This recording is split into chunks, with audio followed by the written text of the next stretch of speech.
বিদ্যাসাগরের কথা শুনছেন আপনারা? ঈশ্বরচন্দ্র বিদ্যাসাগর, এ বেশি দিনের কথা না। বিদ্যাসাগর একবার এসএসসি ফেল করেছিল, মেট্রিক ফেল করেছিল। তো মেট্রিক ফেল করলে তাকে ঘরের থেকে বের করে দিছে তার বাবা মা। তারা তো ব্রাহ্মণ ঘরের সন্তান। তো সে বাইরে গিয়ে কি করবে, কোথায় যাবে?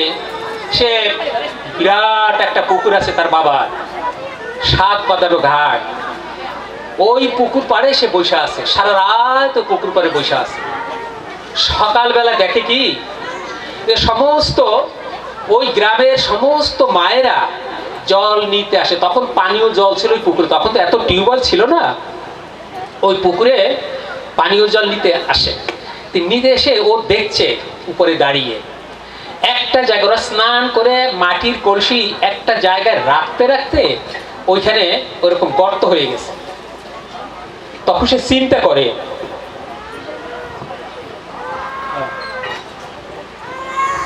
আচ্ছা প্রভুরে এসে গেছেন, আমি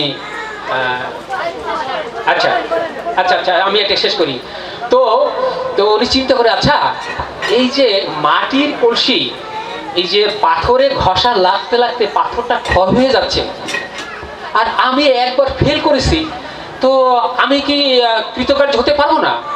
ও বাড়ি চলে গেছে। বাড়ি গিয়া পড়া শুরু করছে, পড়াশোনা। তখন সে তো ব্রাহ্মণ ঘরে জন্মিছে, এরকম তার এই যে ইয়ে ছিল, শিখা ছিল। ও শিখায় দড়ি দিয়ে আড়ার সাথে বেঁধে সারা রাত সে পড়ে। এই যে ঢাকা বুড়ি গঙ্গার অবস্থা, ঢাকা বুড়ি গঙ্গার অবস্থা, ঢাকা বুড়ি গঙ্গা, ঢাকা বুড়ি গঙ্গা, ঢাকা বুড়ি গঙ্গা। তো তার মুখস্থ হচ্ছে না।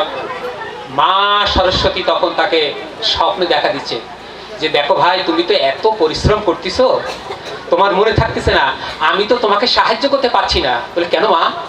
বলে, দেখো তোমার গলায় একটা তুলসী মালা নেই, আমি তোমার জিহ্বার অগ্রে আমি বসতে পারছি না, তুলসী মালা নেই।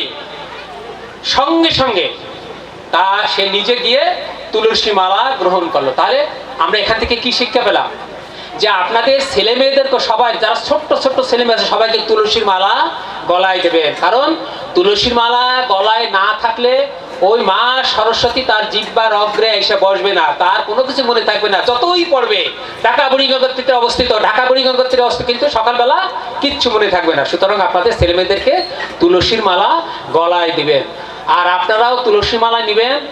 হয়তো আপনারা ভাবেন আমরা রাস্তাঘাটে কাজে কর্মে বিভিন্ন জায়গায় যাচ্ছি, একটু কেমন দেখা যায়, একটু খারাপ লাগে, একটু লম্বা করে নেবেন, 2 প্যাচ নিয়ে লম্বা করে শার্টের নিচে থাকবে, তবু তুলসী মালা আপনারা নেবেন। আমি আমার বক্তব্য এখানে শেষ করি। প্রভুরে এসে গেছেন।